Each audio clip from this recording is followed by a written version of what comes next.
This is Wing It, the indie mobile game I'm creating, and right now, Wing It is looking kinda boring. I might need to spice it up, add a little salt, maybe some pepper. Oh wait, I just realized I'm making a game, not an omelet. If you're one of my 9 subscribers, then welcome back. Otherwise, let me fill you in about how Wing It development's been going so far. In the first devlog, I worked on the basic gameplay. You play as Cupid here, who shoots 2 of these guys at the same time to combine them into one. In the second devlog, I added more effects and polish to make the game look better, and I added some more music. I've actually gotten a lot of work done on Wing It since the second devlog though, which you'd know about if you were following me on GameJolt. I created a save system so the player could save their progress and the settings they want. When I was first making the save system, I decided you would have to press a button to save the game, but then I realized that some players might forget to press the save button. And by some players, I mean me. I would forget to press the save button. So instead I made it so that the game would save whenever you finished a round. With the save system done, I decided to add a settings screen so you could change the volume of music and sound effects.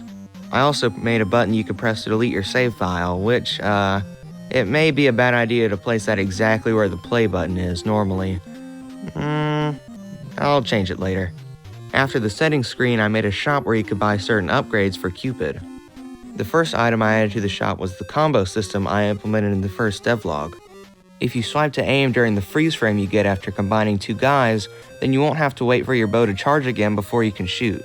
The next shop items I added were different gameplay speed options.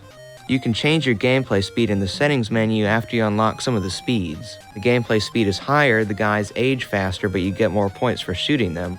So if you're a higher skilled player, then you can choose one of the higher gameplay speeds to get more risk but more reward, but if you're a casual player, you can go for one of the lower speeds so you can play at your own pace.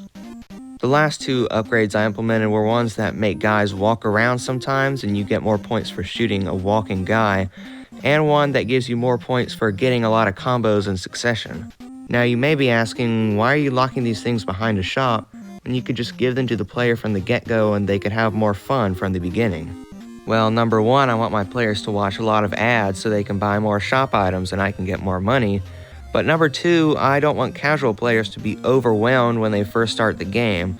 I want them to have a simple experience which gets more complex later on as they progress. But enough of all that game design mumbo jumbo. Let's just go ahead and see what I did for the game this week.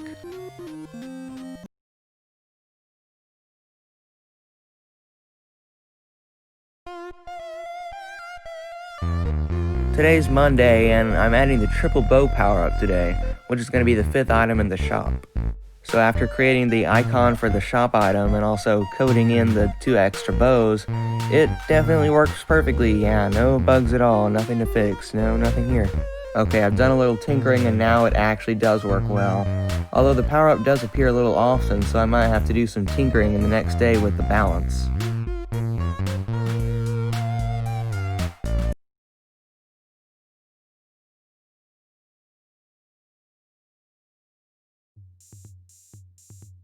Today's Tuesday, and I actually didn't get a lot of work done on the game today. I did find this interesting article on the Unity blog, though, about making your art more pixel perfect so it's more authentic to the NES style. Since Wing It is a pixel art game, I could yoink some of the tips out of that article, but most of it doesn't apply to Wing It since I'm already scaling and rotating sprites freely, so it's not completely authentic. I'll link that article in the description. Other than that though, I didn't get very much done except for a couple little bug fixes. I'll hopefully have more progress tomorrow.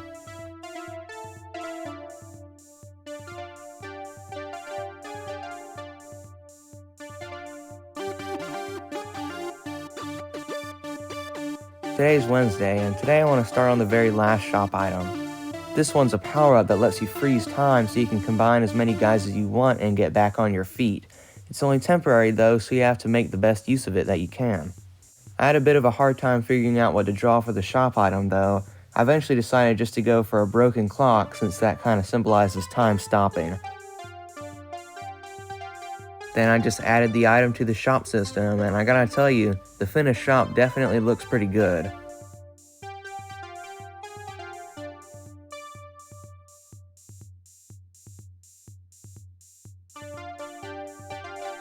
Today's Thursday, also known as Friday Eve, and I coded in the freeze effect for the item, but I actually forgot to add it to the power-ups, so it only affects the guys right now.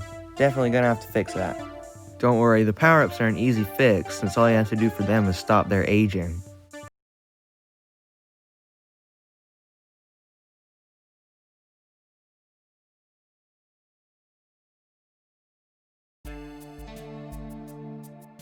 Today's Friday, and I definitely got a lot of work done on Wing It today. The biggest thing I did was add mouse support, since I don't have my tablet with me all the time to playtest, so this will make it a lot easier to playtest in Unity. So as you can see right now, there is no mouse support, and after I fix it, there's still no mouse support. Until I go into settings and turn it on, of course. Now I'm obviously still going to release for mobile, but mobile ads aren't the best source of income, so I'll probably also release Wing It on GameJolt or itch.io for $1 or $2, just for a little extra income. I was actually originally planning to add controller support as well, but that would be a lot of hassle and changing a lot of things around. In fact, the gameplay might be completely changed from what it was before, since the left analog stick on most controllers is very imprecise and hard to do with precise movement like Wing It needs. Anyway, I also downloaded GitHub for Unity today, because I've just seen too many people lose their projects because they didn't back them up, so I decided to bite the bullet and just go ahead and do it. And it was a lot easier than I thought. I pretty much just had to add the plugin and it worked. Or at least it would have worked if it had not detected my old boomer version of Git that I had already downloaded and tried to use that, but it was much too old, and so I had to delete that version and reinstall Git. But after that, it's flawless.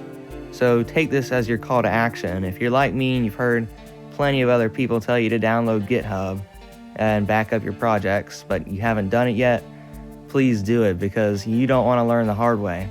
Luckily, I learned the easy way, but that's not true for a lot of people. So that's the third week of development. Well, not the third week, but, well, you know what I mean. Between finishing the shop and adding mouse support, I'd say the game is a lot more finished feeling now.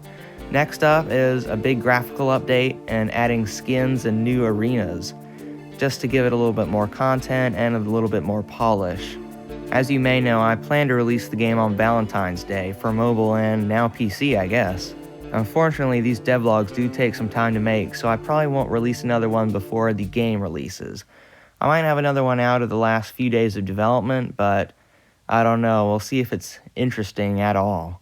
I'll still be posting development updates every Wednesday and Saturday on GameJolt though, so if you like the game, you can check it out there. Anyway, that's all I have for you, so have a good day, I guess.